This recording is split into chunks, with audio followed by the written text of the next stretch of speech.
강단에 설 때마다 인사를 어떻게 할지 하고 고민을 항상 하는데, 저번에 김선우 형제 집회할 때 유심히 보니까 꼭 안녕하세요 하라고 인사를 하십니다. 그래서 참 그 내용이 좋겠구나. 제가 남을 모방을 참 잘합니다. 왜 그러냐 하면 제가 창의력이 없기 때문입니다.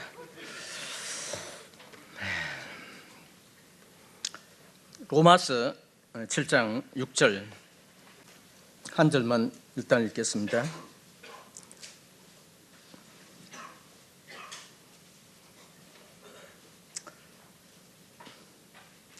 이제는 우리가 얽매였던 것에 대하여 죽었으므로 율법에서 벗어났으니 이러므로 우리가 영의 새로운 것으로 섬길 것이요 율법의 조문을 묵은 것으로 아니할지니라. 우리가 영의 새로운 것으로 섬길 것이라 하는 말씀에 주의하시기를 바랍니다. 오늘은 이 성령으로 살아가는 구체적인 생활에 관해서 준비된 말씀을 전하도록 하겠습니다.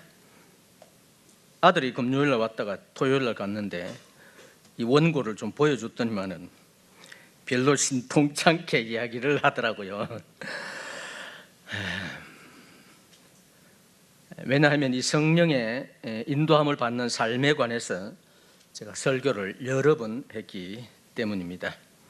그럼에도 또 이 주제를 가지고 말씀 교제를 해야 되는 제 심령도 그렇게 편치만은 않습니다. 요한복음 4장 23절과 24절을 보면은 하나님은 영이시니 예배하는 자가 신령과 진정으로 예배할지니라. 하나님이 이렇게 예배하는 자들을 찾으신다 하는 말씀이 있습니다. 신령과 영과 진리로 예배하라고 하는 그런 말씀이 나오죠.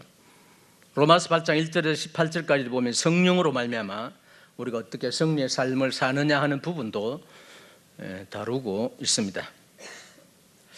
그래서 우리가 성령으로 살아간다, 성령의 음성을 듣는다, 성령의 인도함을 받는다, 쉬운 것 같으면서도 실상 우리의 생활 속에서 이것을 적용해서 살아간다는 것이 그렇게 쉽지 않는 것을 신앙생활 오래 한 분이나 최근에 구원받은 분들이나 다 동일하게 어려움을 겪고 있습니다. 그리고 성령께서 우리를 인도하신다, 성령의 그 인도함을 받는다고 하는 것이 구체적으로 어떤 것이냐 하는 것에 대해서 우리가 질의를 해보면 그 질문에 정확한 대답을 하는 경우가 또한 흔치를 않습니다. 그래서 우리 안에 영이 있는데 창세기 2장 7절에 하나님께서 흙으로 사람의 형체를 빚어 만들고 그 코에 하나님이 생기를 하고 불어넣으니 사람이 생명이 되었다, 그렇게 표현하고 있습니다. 짐승에게는 우리가 대체적으로 알고 있는 대로 영이 없습니다. 혼은 있습니다. 그러나 사람은 하나님께서 자기의 형상대로 만드셨기 때문에 하나님의 형상, 그 영이 우리 안에 있는 것입니다. 물론 우리 안에 있는 영과 주님 안에 있는 영의 차이점은 하나 있어요. 아담으로부터 모든 인류에게 주어진 영은 산 영입니다. 그냥 살아있는 영. 그러나 주님 안에 있는 영은 살려주는 영이다, 그렇게 표현을 하고 있습니다. 그래서 우리 인간에게 영혼이 있다면 이 영혼을 우리가 어떻게 감지할 수 있느냐, 또 성령이 내 안에 계시다면 이 성령을 우리가 어떻게 의식하고 있느냐 하는 이런 부분들을 생각해 보면 상당히 어려운 부분이 없지 않아 있습니다. 그래서 하나님은 우리 안에 영을 만드셨는데 에레미야 1장 5절에 보면 우리가 태어나기 전 복중에 생기기 전에 하나님은 우리를 아셨다. 좀 전에 인용한 창세기 2장 7절에 그 코에 생기를 불어넣으니 사람이 생명이 되었다, 그렇게 표현합니다.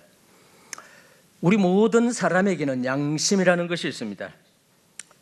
제가 알고 있는 짐승에게는 양심이 없는 것 같아요. 그러나 사람에게는 양심이 있습니다.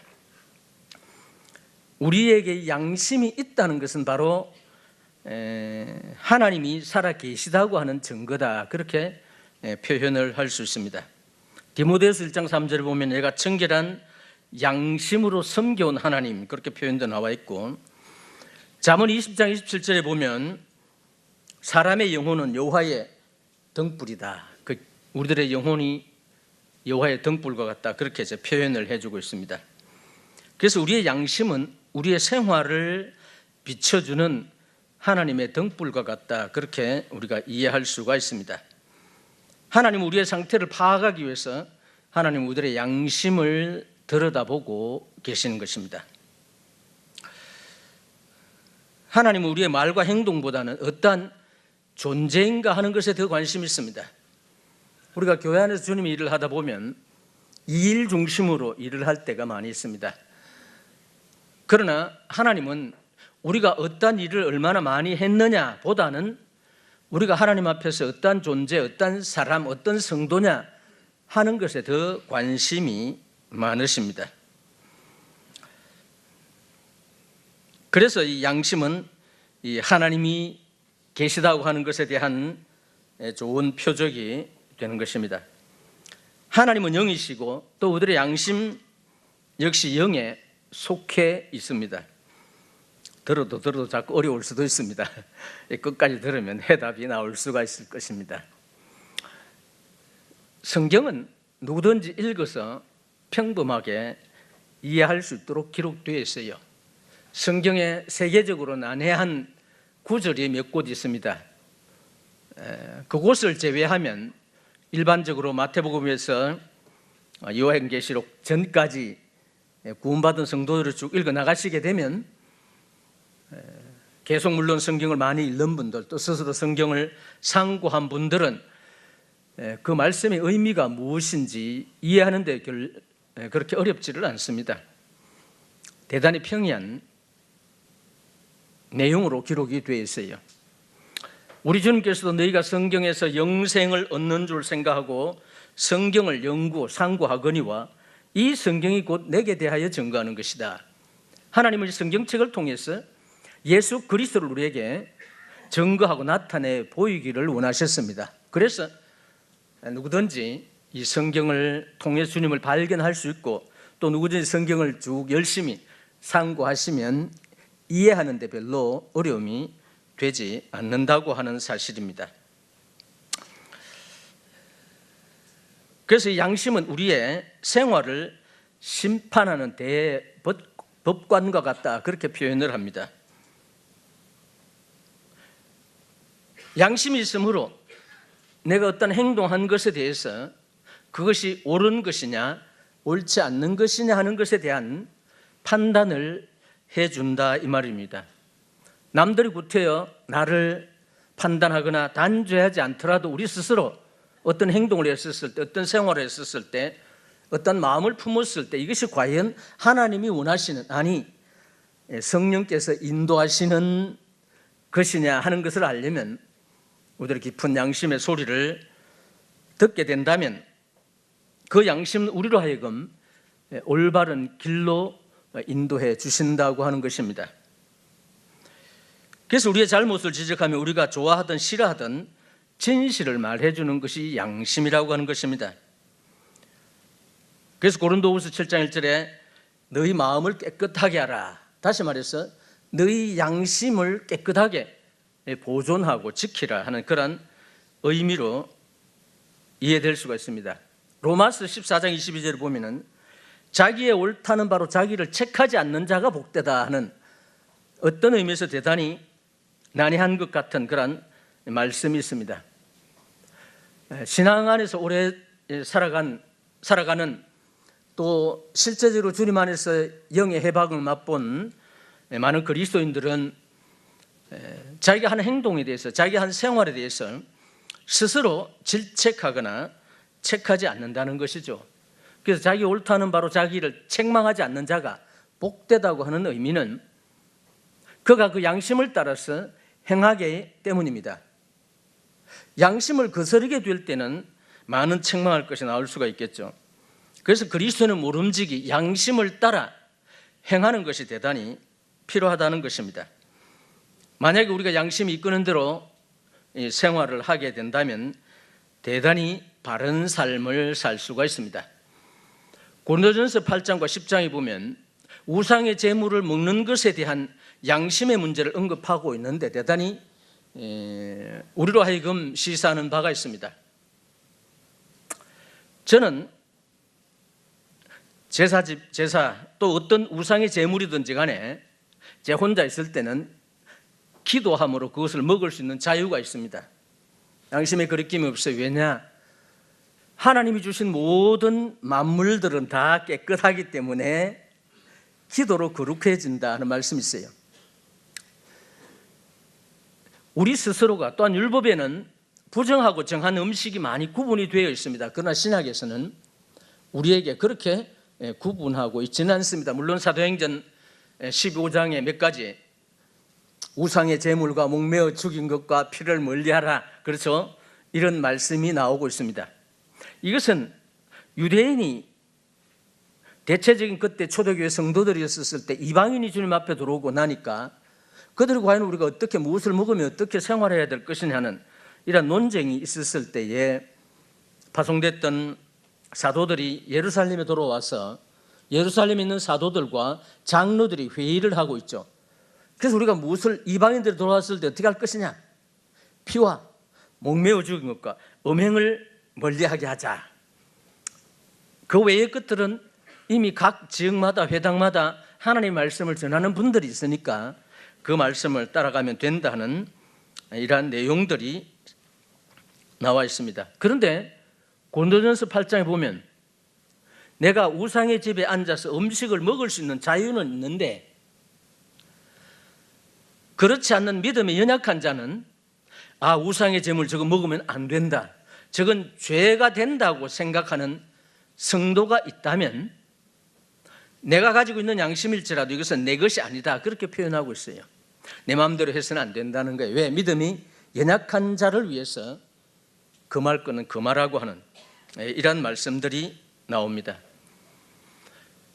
그래서 양심은 물론 성경에 지금 양심이라는 단어 자체를 풀이하려는 것이 아니고 이미 우리가 지니고 있는 양심, 특별히 이것이 신앙 양심, 그 양심을 통해서 우리 안에 계신 성령은 어떤 행동을 취하기를 원하시는 것입니다.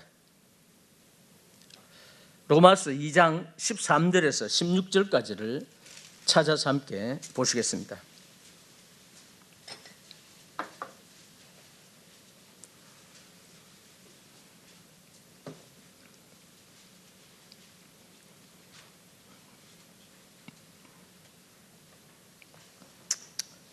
로마서 2장 13절에서 16절까지 제가 봉독해 드리겠습니다. 하나님 앞에서는 율법을 듣는 자가 의인이 아니요 오직 율법을 행하는 자라의 의롭다 하심을 얻으리니 율법 없는 이방인이 본성으로 율법의 일을 행할 때는 이 사람은 율법이 없어도 자기가 자기에게 율법이 되나니 이런 이들은 그 양심이 증거가 되어 그 생각들이 서로 혹은 고발하며 혹은 변명하여 그 마음에 새긴 율법의 행위를 나타내느니라. 곧 나의 복음에 이른 바와 같이 하나님이 예수 그리스도로 말미암아 사람들의 은밀한 것을 심판하는 그날이라.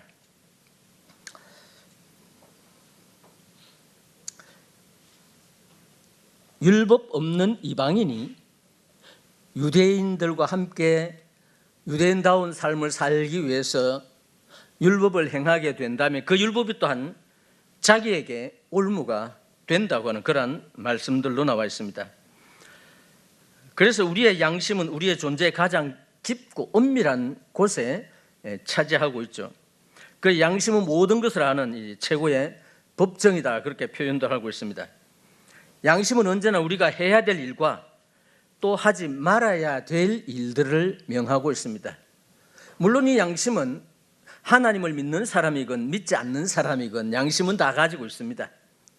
그러나 지금 말씀드리는 것은 성령이 우리 안에 계셔서 우리 영과 더불어 하나인 성도들이 이 성령이 어떻게 구체적으로 나를 통해서 역사하는지에 대해서 우리가 이해하려면 우리가 깊은 양심의 소리에 귀를 기울이면 그 해답을 얻을 수 있다고 하는 것입니다.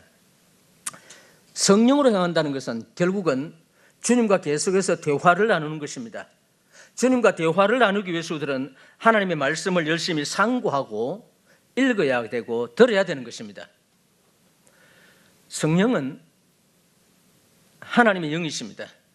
그 하나님의 영은 우리와 함께 우리로 하여금 정상적인 신앙의 승리의 삶을 살게 하기 위해서는 계속해서 양심을 통해서 어떤 행동을 나타내야만이 되는 것입니다. 그렇다면 많은 경우에 이 성령의 인도함을 구하는 경우가 있습니다. 어떤 분은 어떤 서약을 합니다. 하나님, 제게 이러이러한 것을 주시면 제가 어떤 일을 하겠습니다. 아주 오래전에 저보다 연세 많은 분이 자기가 하나님한테 서원하는 것이 있는데 이것을 갚아야 되느냐 갚지 말아야 되느냐, 자기가 주님을 위해서 전임으로 일하고 싶다는 서원을 했다는 거예요. 그것을 현재는 하고 있지 않기 때문에 항상 이 마음에 부담이 된다는 겁니다. 이분뿐만 아니라 우리는 많은 경우에 많은 서원을 할 때도 없지 않아 있어요. 많은 경우에 우리가 하나님의 그 위대하심을 우리 스스로 축소하는 경우가, 좁히는 경우가 많이 있습니다. 그리고 하나님을 향해서 우리가 원하는 대로 해주기를 원합니다. 제가 어떤 모임에 한 10년 동안 있을 때에 야외 집회 날을 받아놓으면 한 2주 전부터 계속해서 기도합니다. 무슨 기도를 하느냐, 하나님 그날 비가 오지 않게 좀 날씨를 좋게 해주시라고 기도를 열심히 하는 거예요. 저는 그 기도를 들을 때마다 아니 농촌에 지금 비가 필요할 때도 있을 텐데 일요일 날 몇몇 안 되는 성도들이 야외 집회 가서 즐겁게 하기 위해서 비를 과연 하나님께서 내리지 않으실까? 하나 예를 든 겁니다만 실제 상황이죠. 하나님은 우리가 원하는 대로 우리의 편의대로 구할 때가 많이 있어요. 하나님은 우주를 지금 통치하고 계시는 분입니다. 아주 사소한 것에 대해서까지 하나님이 관심을 가지고 모든 기도를 응답해 주실 수는 없어요. 오갓이라는 영화를 옛날에 본 적이 있는데, 큰 요즘 말하면 이제 마트에 지배인을 이루는데 하나님을 안 믿어요. 그 자녀가 둘이 있는데, 그래서 하나님께 사람의 모습으로, 그것도 아주 못생긴 사람의 모습으로 이 사람의 접근해가 하나님이다 라고 이야기를 하니까 이 차를 몰고 가는데, 당신이 만일 하나님이면 날이 이제 오늘같이 쾌청한 날인데 오늘 비를 좀 내려주십시오 하니까 말이 떨어지자마자 차 안으로 막 폭우가 쏟아지는 거예요. 그러게 이 친구, 이거 하나님 제가 믿겠습니다 라고 고백했어요. 그 너무 많이 자기가 흠뻑 다져졌으니까 차 문을 열고 보니까 자기 차 안에서 물이 콸콸 흐르는 거라요. 바깥은 비 한 방울 오지 않아요. 아니 하나님 이럴 수 있습니까? 하나님께서 그 영화 내용에서 많은 사람이 오늘 비 오지 않는 줄 알고 아무 준비도 안 하고 나왔는데 너 하나를 위해서 내가 비를 내리겠느냐? 네가 비를 원했으니까 네 차 안에만 비를 내린 거다. 대단히 재미있는 에피소드인데, 하나님은 우리가 생각하는 만큼 그렇게 축소해서 나타나시는 분이 아닙니다. 그렇다면 우리들은 구체적으로 성령이 나를 통해서 역사하기를 원하신다면, 다시 한번 반복합니다마는 성경을 열심히 읽으셔야 돼요. 하나님의 말씀을 알지 못하고 성령의 인도함을 받는다는 것은 정상적으로 성령의 인도를 결코 받을 수가 없습니다. 우리가 하나님 말씀을 읽고 듣고 배우고 하는 이유가 있어요. 우리가 어떻게 하면 성령의 인도함을 받는 승리의 삶을 살 수 있느냐 하는 것을 이해하기 위해서, 그리고 이 성경은 하나님의 감동으로 기록을 했기 때문에 이 성경의 말씀은 곧 성령이 우리로 하여금 정상적인 하나님을 기뻐하시는 승리의 삶을 살 수 있도록 인도해 주는 것입니다. 물론 이 기독교 신앙은 일말에 조금 신비주의적인 것이 없지 않아 있습니다.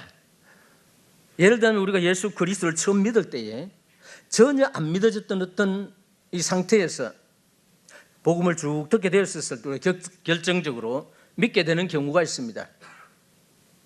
우리 모두가 예수 그리스도를 믿음으로 구원받을 때에 그 당시를 생각해 보면 우리가 믿을 수 있는 많은 여건이 있기 때문이 아닙니다. 어떤 사람은 믿으려고 하지 않았는데 우연히 하나님 말씀을 듣고 믿은 사람이 있어요. 어떤 유명한 외국의 전도자가 항상 하나님 앞에 매일 하나님 말씀을 전해야 되겠다고 큰 소리로 노방전도를 하는 분인데 어떤 날 이 저녁 때가 되어서 가만히 생각하니까 오늘은 전도를 하지 않았어요. 그래도 하긴 해야 되겠군 하고 이 폐허가 된 건물을 향해서 복음을 열심히 전했습니다. 물론 이 사람 눈에는 사람이 없었어요. 사람을 보고 복음을 전해야 되는데, 그리고 이제 몇 년이 지났었을 때에 그 건물 폐허 안에 어떤 한 사람이 술에 취해가 누워 있었는데 한 전도자가 복음을 열심히 전하는데 그것을 쭉 들어볼 때 하나님을 믿어야 되겠구나 하고 이분이 하나님을 믿게 되었다고 하는 간증이 있습니다. 이건 실제 상황입니다. 우리의 눈에는 보이지 않지만은 또 우리들의 이론적으로 어떻게 이해될 수 없지만은 하나님은 이렇게 역사하시는 그런 모습을 보게 됩니다. 우리는 신비주의자는 아닐지라도 신비한 경험을 하는 분들도 있습니다. 그것을 깡그리 우리가 무시해서는 안 됩니다.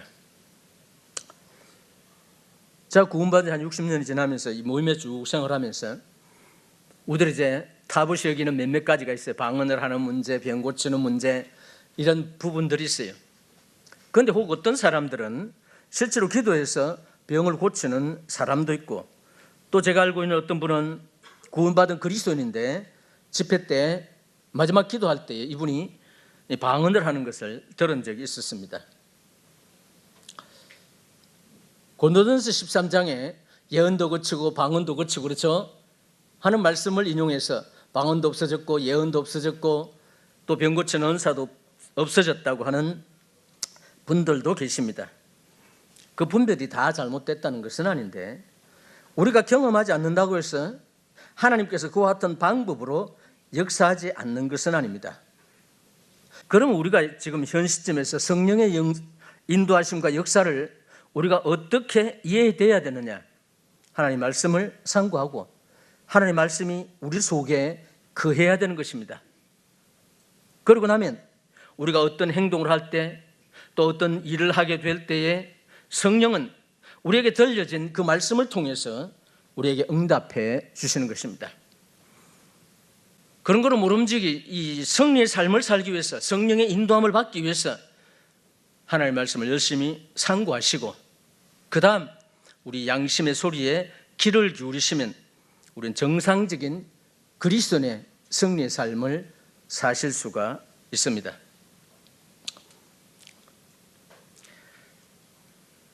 디모데전서 4장 12절을 보면 화인 맞은 양심이라는 단어가 나옵니다. 우리가 양심이 화인 맞아 버리면 죄를 범해도 죄책감을 느끼지 못한다는 것입니다. 이것은 불행한 거예요. 그래서 우리들은 양심이 화인 맞지 않기 위해서 항상 우리 마음을 살펴볼 필요가 있는 것입니다. 물론 어떤 경우에 양심이 화인 맞아도 희미한 양심의 가책을 받을 수도 있을 것입니다.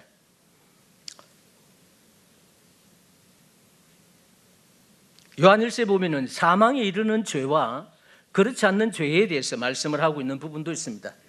구체적으로 그 속에 나와 있지는 않지만은 사망에 이르지 아니하는 죄를 범하거든 건지고 사망에 이르는 죄를 범하거든 네가 어떻게 할 수 없는 것이다. 이런 말씀이 나오는 것을 이제 보게 됩니다. 히브리서 9장 13절과 14절에 있는 말씀을 한번 보시겠습니다.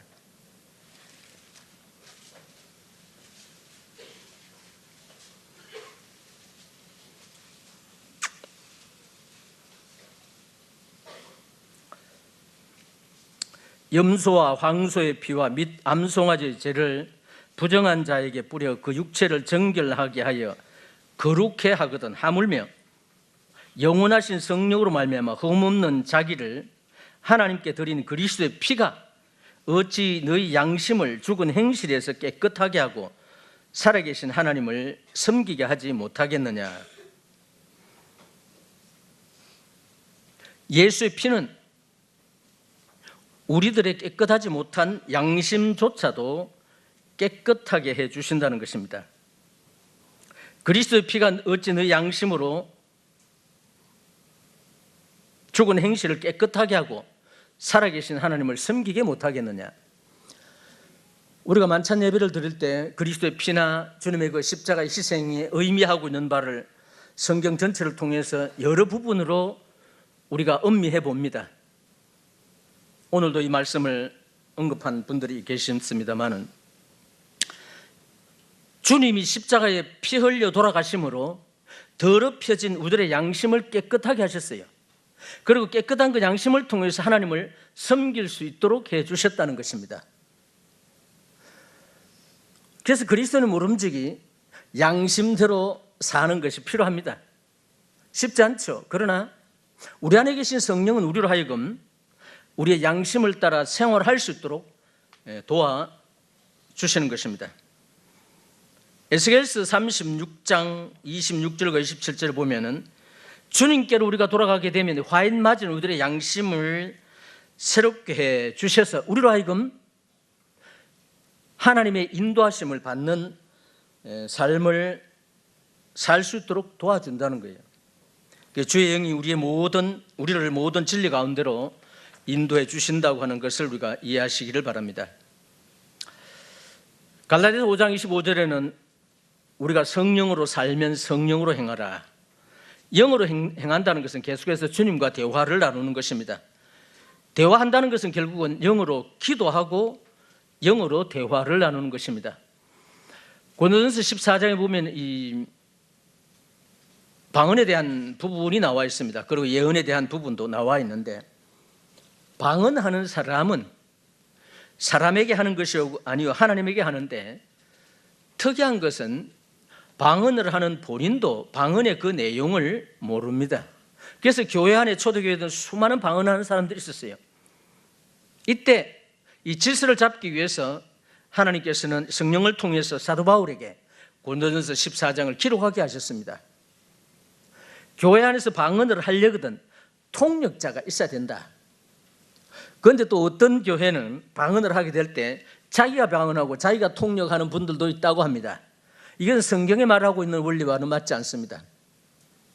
A라고 하는 사람에게 방언이 터져 나오면 B라고 하는 사람이 그 방언을 통역을 해야 된다는 거죠. 만약에 통역하는 자가 없으면 교회 안에 어떻게 하라고요? 잠잠하라는 거죠. 왜냐하면 아무도 알아듣지 못하기 때문에. 그럼에도 불구하고 제가 알고 있는 어떤 믿음의 한 분은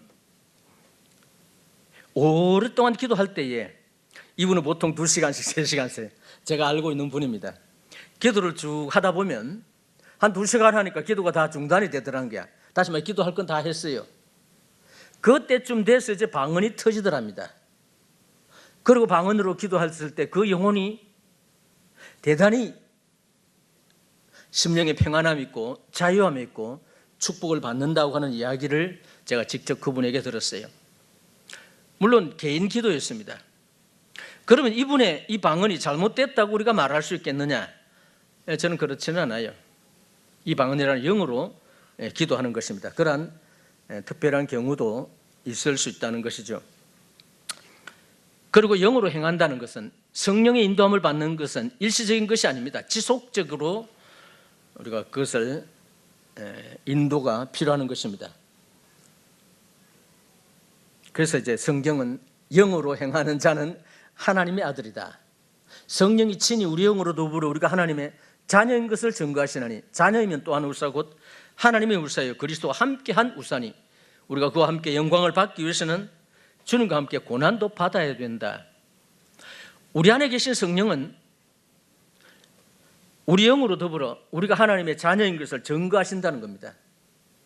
우리가 자녀의 삶을 살려면 성령의 인도함이 필요하다는 것입니다. 영으로 행한다는 것은 감정이나 육체의 정욕대로 행하는 것이 아니고 영에 이끌려서 양심을 따라서 행하는 것입니다. 이 양심의 이야기를 계속하게 되면 하나님 말씀을 제쳐두고 하나님 말씀을 모르더라도 양심을 따라 행하면 바로 가는 것이냐? 물론 그럴 수도 있어요. 그러나 그 양심은 자칫 잘못하면 우리가 생각하고 된 대로, 우리가 편리한 대로 해석할 수가 있습니다. 그래서 항상 양심을 따라 행하려면 하나님의 말씀을 근거로 하게 되면 결코 다른 것으로 치우치지 않을 것입니다. 영은 우리의 양심을 통해서 말하고 또 그 말하는 것에 대해서 확신을 주시는 것입니다. 확신을 거스르는 것은 영적인 것이 아닌 것입니다.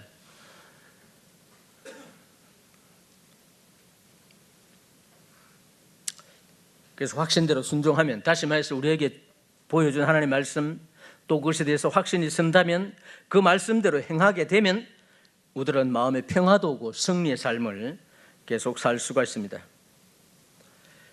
구원받은 오래된 그리스도인들이 신앙생활하면서 양심을 거스리는, 양심과 반하는 생활을 할 때도 없지 않아 있습니다. 이때 우리가 어떻게 해야 될 것이냐? 바로 돌이켜야 되는 것입니다. 양심의 소리에 귀를 기울일 필요가 있습니다. 이 양심은 우리 자신만이 제대로 이해할 수 있을 것입니다. 그리고 하나님께서는 그 양심을 통해서 말씀하고 계시는 것을 우리가 이해할 필요가 있습니다. 그래서 양심의 소리는 다시 한번 반복합니다마는 하나님의 말씀을 따르는 것이고, 하나님의 말씀을 알지 못하면 우리들은 성령의 인도를 받으실 수가 없습니다. 우리들은 교회 생활을 하면서 여러 말씀들을 듣게 됩니다. 교리적인 부분도 듣게 되고 진리적인 부분도 듣게 됩니다.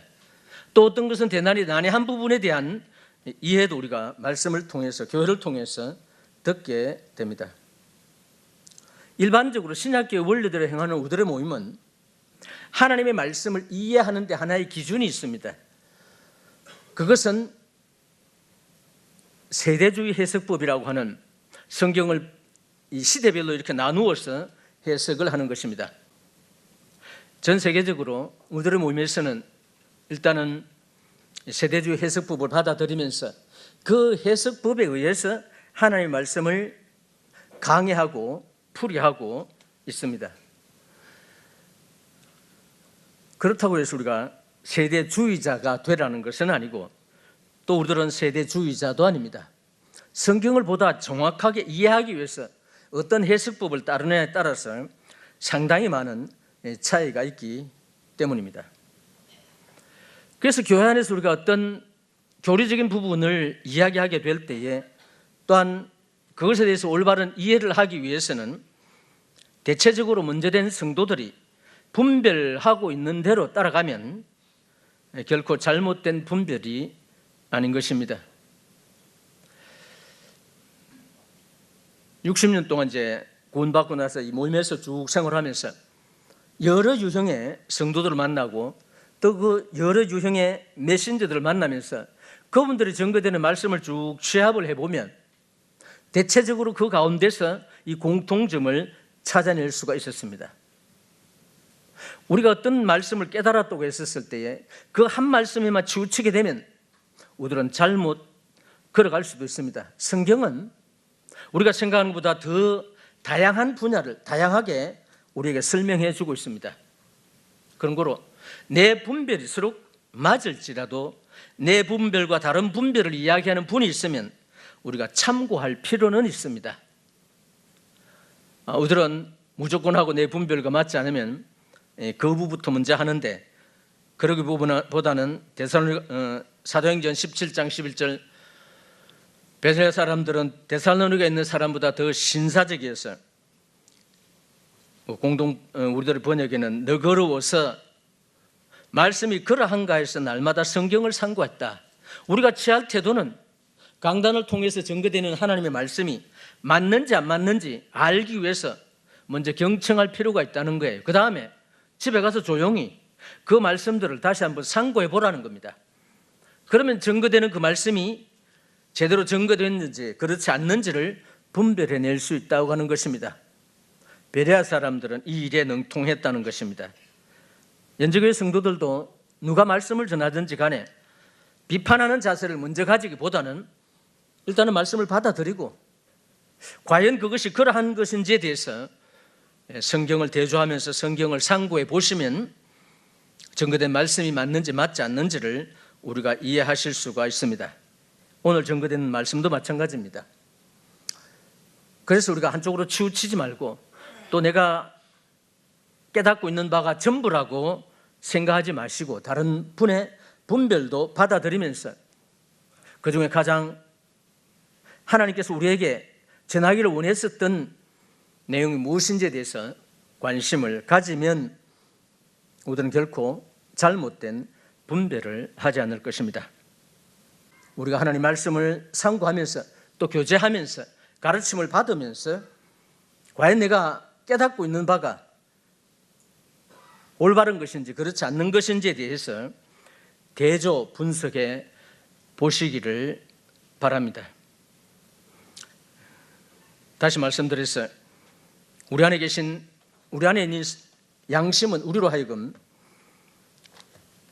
성령의 인도함을 받고 또 하나님이 살아계심과 우리 안에 영혼이 있음을 알 수 있는 바로미터가 된다는 것을 이해하시고 양심의 소리에 귀를 기울이면서 양심이 정하는 대로 우리가 따라가게 된다면 우리는 정상적인 승리의 삶을 살 수 있다고 믿습니다. 기도하시겠습니다.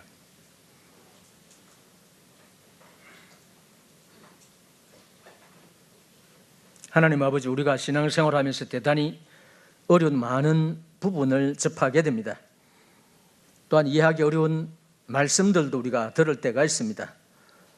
그리고 들은 바 그 말씀을 우리의 삶 속에 적용해 나가게 될 때 대단히 어려움을 경험을 하게 됩니다. 그러나 이것이 한 번의 말씀으로 우리가 모두를 다 이해하려고 할 것이 아니라 계속 하는 말씀을 상고하면서 들은 바 말씀이 과연 그러한지를 우리가 분별할 수 있도록 도와주시옵소서.